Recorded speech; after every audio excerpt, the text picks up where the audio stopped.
Isipin ang dalawang lalaki sa komportableng opisina, uminom ng energy drinks, nag-scroll ng task list, at minsang gumalabas para magyose. Maaring tunog programay silang nag-overtime saan mang panig ng mundo. Pero sa Ukraine ito at mga drone pilot sila. At pumapatay sila ng mga sundalong Ruso sa kabilang panig ng computer screen mula sa komportableng mesa na milyang-milyang layo. Binago ng Ukraine ang laro ng buo at sa higit pa sa isang paraan. Ginawa nitong parang isang video game ang digmaan. At ang pinakamagandang bahagi ay nananalo sila dahil dito. Ang larawang yan pa lang ay dapat magpahiwatig ng malalim na katotohanan tungkol sa laki ng pagbabagong dinaanan ng digmaang ito. Nang simulan ng Rusya ang pananakop noong 2022 pamilyar, ang mga estratehiya, malalaking hanay ng tangke, suportado ng mabibigat na artilyera at maraming sundalo. May humigit kumulang 170,000 sundalo ang Rusya, malapit sa hangganan ng Ukraine mula sa Siyam, naraang libong aktibong puwersa. Nasa 160,000 lang ang aktibong sundalo ng Ukraine para mapanatili ang kanilang depensa. Kaya, hindi mo masisi ang Rusya sa pag-asang mabilis at tiyak ang tagumpay nila. Pero may nangyaring kakaiba habang papunta sila sa inaasahang blitzkrieg na yon. Mga drone. Pagkalipas ng 3 taon, naging mas matindi at makabago ang digmaan. Puno ng teknolohiya at labanan ng mga drone, kung saan ang isang mahusay na operator ay kayang magdulot ng mas malaking pinsala sa isang shift kaysa sa isang buong armored column sa isang linggo. Huwag kang makakamali. Lamang pa rin ang Rusya sa bilang, may artilyerya pa rin sila. Lumaki ang kanilang aktibong puwersa sa 1.2 hanggang 1.5 milyon. Mula nang magsimula ang pananakop at mga 600,000 dito ay ipinadala sa Ukraine. Samantala, ang Ukraine ay nakalikom ng humigit kumulang 880,000 sundalo sa pamamagitan ng agresibong batas sa mobilisasyon na nagpapahintulot sa pilitang pagpapasundalo sa sinumang may edad na 25 hanggang 60. Lamang pa rin ang Rusya sa bilang, kahit sa papel lang.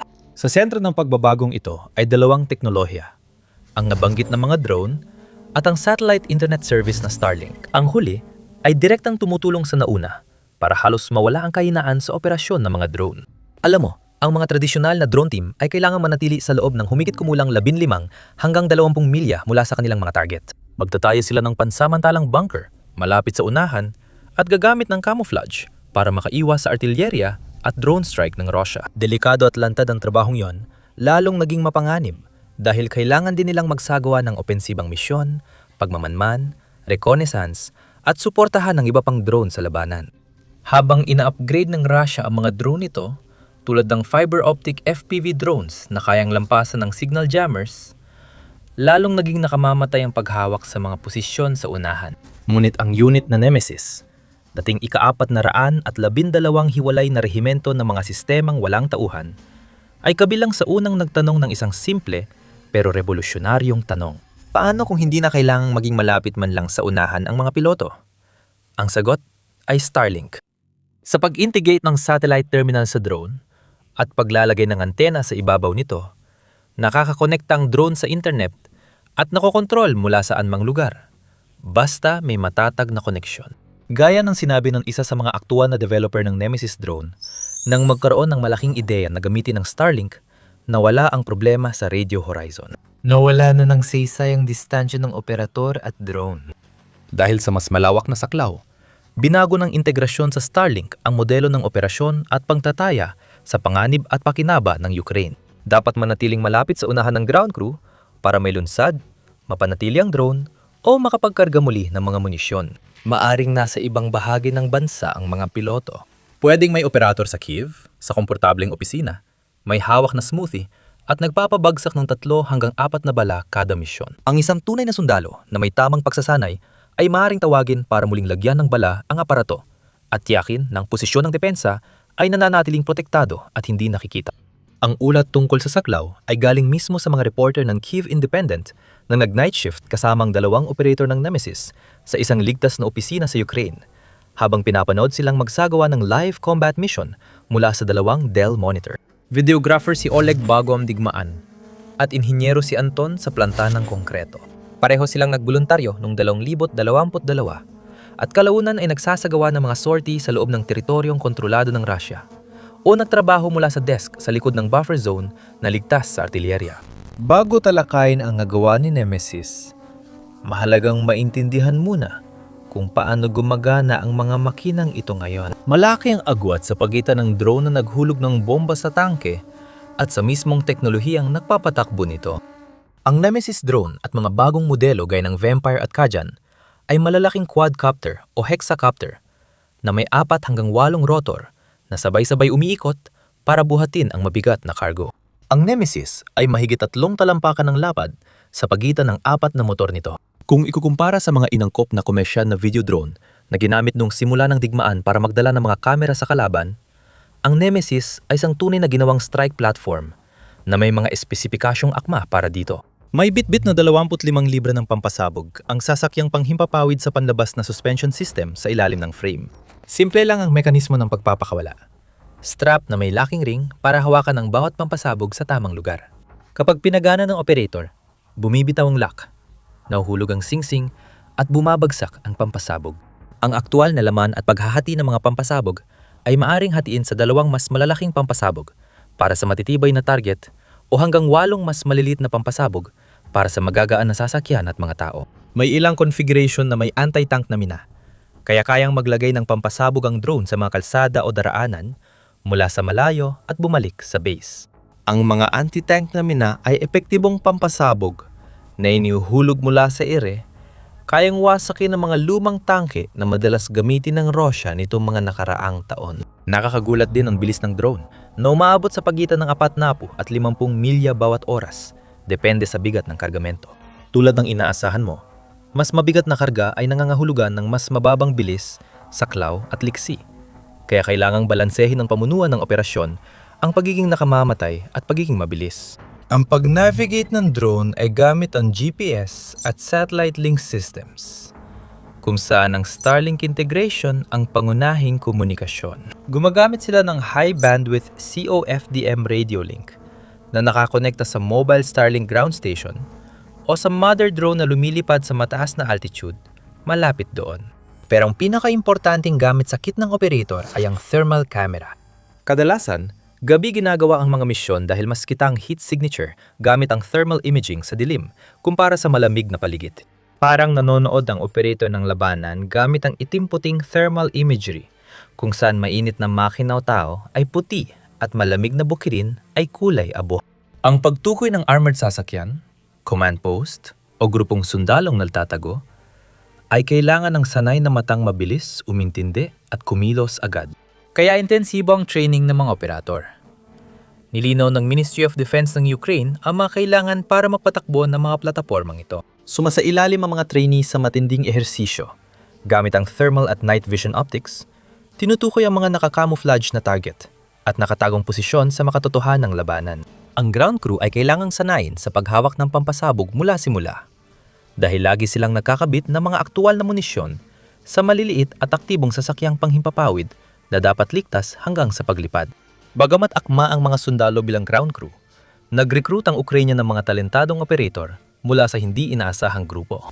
Mga gamer. Dahil sa kinakailangang koordinasyon ng kamay at mata para sa mabilis ang galaw, ang isang taong may karanasan sa paglalaro ng mga first-person shooter na laro ay mas madaling maging natural na akma sa pagpapatakbo ng drone. Hindi rin nakakagulat na parehong Ukraine at Rusya ay gumagamit ng console controllers bilang pangunahing gamit sa pagpapatakbo ng drone dahil sa haptic feedback na kailangan. Kapag maayos ang misyon, ganito ang itsura. Umaakit ang drone at nag-activate ang thermal feed.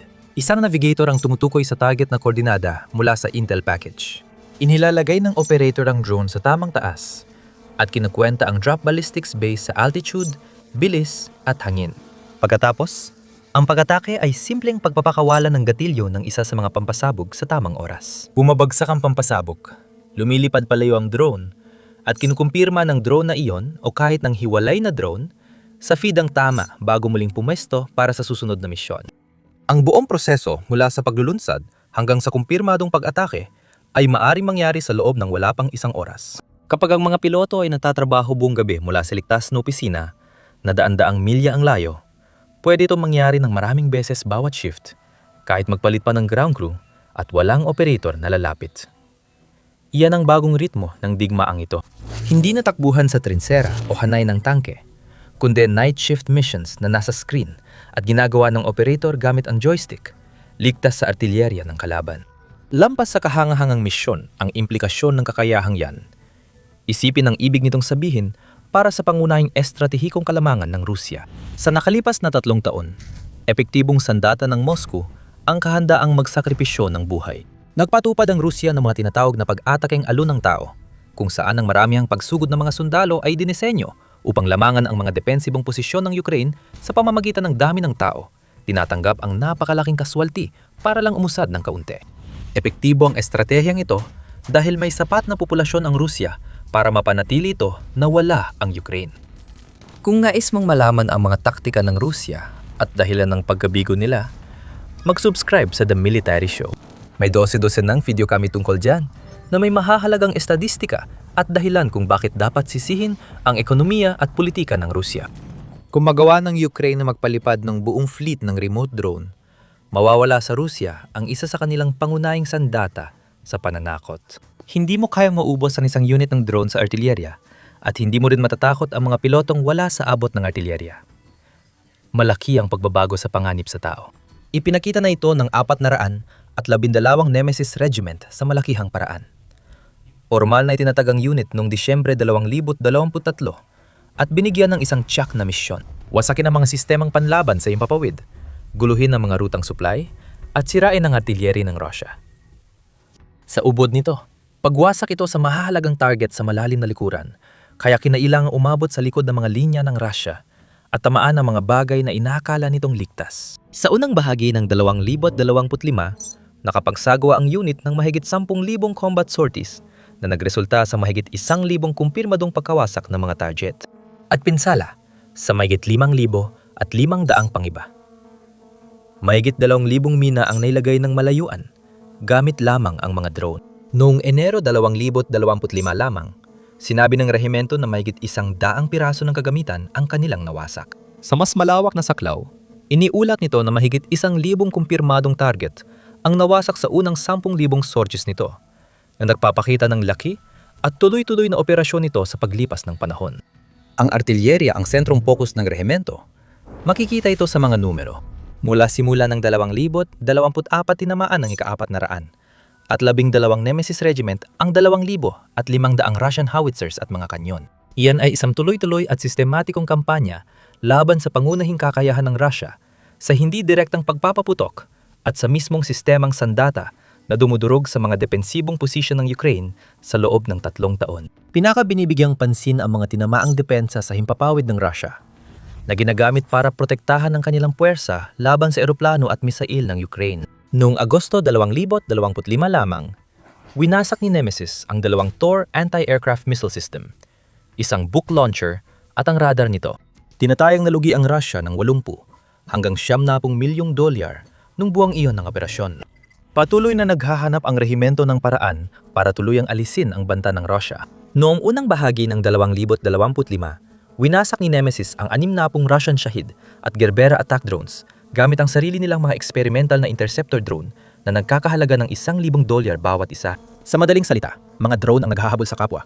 Drone na walang buhay ng tao ang nalalagay sa panganib sa proseso. Para sa kaalaman, ang isang Shahid ay nagkakahalaga ng humigit kumulang $150,000. Halos katawa-tawa ang pagtutuos sa gastos ng palitang yon. Sa loob ng halos 2 taon, lumago ang unit mula batalyon hanggang brigada, na responsabale sa 20% ng kumpirmadong pag-atake sa mga sistemang pangdepensa ng himpapawid ng Russia sa sinakop na teritoryo at sumira ng kalabang kagamitan na nagkakahalaga ng $3 bilyong. At pagkatapos, may isa pang aspeto. Konektado ito sa isang bagay na palihim ding binubuo ng Ukraine. Isang sistemang nagpapatakbo sa ekosistema ng drone na parang kompetitibong laro. Inilunsad ng Ministry of Digital Transformation ng Ukraine ang Army of Drones Bonus Program, isang points-based na insentibo na nagbibigay halaga sa mga nakumpirmang pagpatay sa labanan. Makakakuha ka ng 6 puntos sa sundalong kalaban, 20 sa pagsira ng tangke, 40 sa tuluyang pagsira nito, at hanggang 50 puntos sa pagpapatumba ng mobile rocket system, depende sa kalibre. Ang mga numerong ito ay patuloy na ina-adjust based sa kung ano ang pinaniniwalaan ng pamunuan ng Ukraine na pinakamatinding banta sa kahit anong oras sa kahabaan ng 600 milyang frontline. Ginagamit ang puntos bilang insentibo para bumili ng kagamitan, dagdag bala, o suportahan ng pagsasanay ng drone operator. Ang Puntos ay nagbibigay sa bawat unit ng drone ng real-time na ideya kung ano ang karaniwang target at paano tumutugma ang kanilang taktika sa mga ginagawa ng Russia para pigilan sila. Ang mga resulta ay kapansin-pansin. Ayon kay Mikhailo Fedorov, Ministro ng Digital Transformation ng Ukraine, dinagdagan namin ang puntos sa pag-elimina ng infantry mula 2 hanggang 6 at nadoble ang bilang ng napatumbang kalaban sa loob ng isang buwan. Dahil lang sa pagbabago ng numero sa spreadsheet, nadoble ng Ukraine ang bilang ng napatay nilang infantry. Walang bagong kagamitan, walang bagong taktika, walang bagong utos. Simpleng pagbabago lang sa insentibo.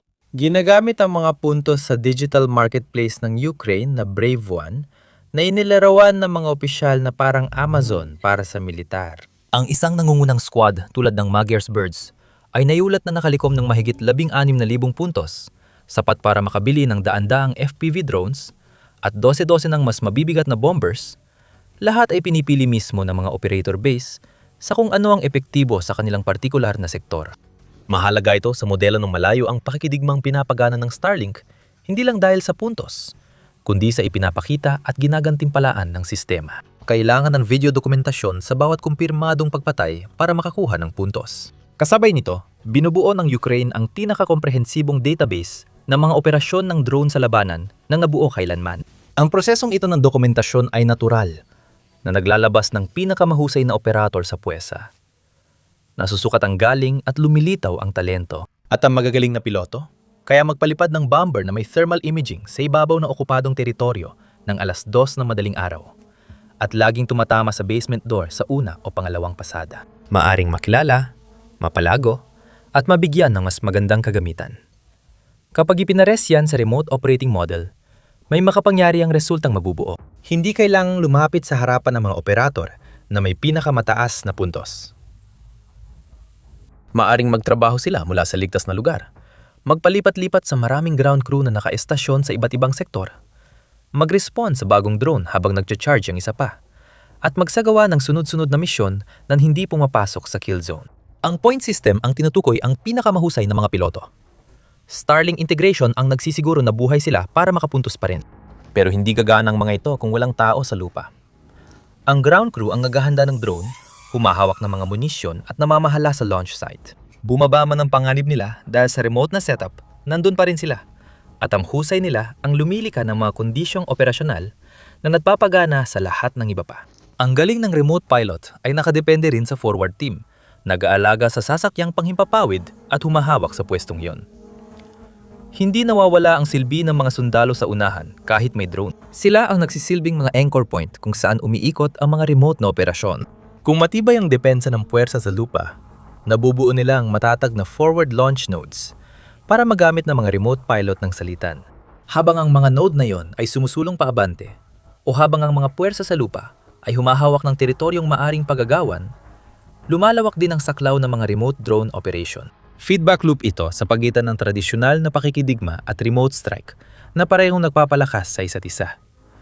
Wala sa ginawa ng Ukraine ang talagang bago sa konsepto. Ang ideya ng pagpapanatiling ligtas at malayo ang mga pumapatay sa kanilang pinapat ay kasing tanda ng standoff warfare. Simula pa unang digmaang pandigdig, ang mga bomber ay umaatake ng mga target mula sa impapawid na nauna ng ginagawa ng artilleria. Mayroon na tayong cruise missile, long-range guided munitions, at carrier-based strike aircraft. Pareho pa rin ang prinsipyo. Maglagay ng pampasabog sa target nang hindi nalalagay sa panganib ng direktang pagganti ang sarili mong mga tao. Ang bago dito ay ang laki, gastos, at bilis ng pagbabago. Ang cruise missile ay mahigit $1,000,000 ang halaga. Ang isang Nemesis drone ay nagkakahalaga lang ng maliit na bahagi noon at kayang lumipad ng mahigit 20 misyon bago ito mangailangan ng malakihang maintenance. Kailangan ng sorti ng F-35 ang infrastruktura, bihasang piloto, supply chain, at taon ng pagbilik. Pwedeng buuin ng local startup sa Ukraine ang mabigat na bomber na may Starlink, i-update ng firmware patch, at magamit ilang linggo lang matapos subukan ang bagong disenyo. Ang Ukraine ang unang nagpapakita ng malaking demonstrasyon kung anong mangyayari kapag ibinaba sa antas ng squad ang standoff warfare sa totoong mundo. At ginagawa nila ito gamit ang mga kagamitang galing sa komersyal na merkado, pinagtagpi-tagping integrasyon, at isang gamified na sistema ng insentibo na nakabase sa isang app. Pinag-aaralan ito ng lahat ng seryosong sandatahan sa mundo. Kung ang isang bansa ay gumagawa ng 200,000 drones kada buwan, mula sa mga paggawang halos wala pa, bago ang 2022, kaya nilang triplehin ang saklaw ng kanilang pag-atake. Ipagkait sa mga nakabaluting unit ng Russia ang ligtas na mga lugar ng pagtitipon sa loob ng 90 milya mula sa harapan. At tukuyin at gantimpalaan ang kanilang pinakamahusay na mga operator sa pamamagitan ng isang digital na pamilihan. Isipin mo ang magagawa ng isang NATO force na kumpleto sa kagamitan. Isipin mo ang buong mga crew na nakaistasyon ng daan-daang milya mula sa anumang linya ng harapan na may access sa tuloy-tuloy na surveillance corridors na ibinibigay ng satellite imagery at kombinasyon ng FPV at long-range na mga drone at pinananatili ng 24 na oras bawat araw. Kaya nilang magsagawa ng mga misyong seek and destroy, gaya ng paraan ng dispatcher sa pagtatalaga ng mga biyahe sa rideshare. Sa ngayon, namumuhay ang Ukraine sa maagang bersyon ng ganitong hinaharap, kung saan ilang lalaki sa komportableng opisina sa probinsya gamit ang 2 Dell monitor ay tumutumba ng sundalong Ruso at hinahabol ang pinakamataas na puntos. Nagbago na ang laro at agad itong naintindihan ng Ukraine. At dahil nakatutok ang mundo, totoo na hindi na babalik sa dati ang pakikidigma. Kung gusto mong malaman paano ito nagawa ng Ukraine kahit walang gumaganang industriya, sagot ay inobasyon at matinding pangangailangan. Panurin ang video para sa karagdagang impormasyon. Para updated sa mga kaganapan sa digmaan sa Ukraine o geopolitics, mag-subscribe sa The Military Show para sa araw-araw na video.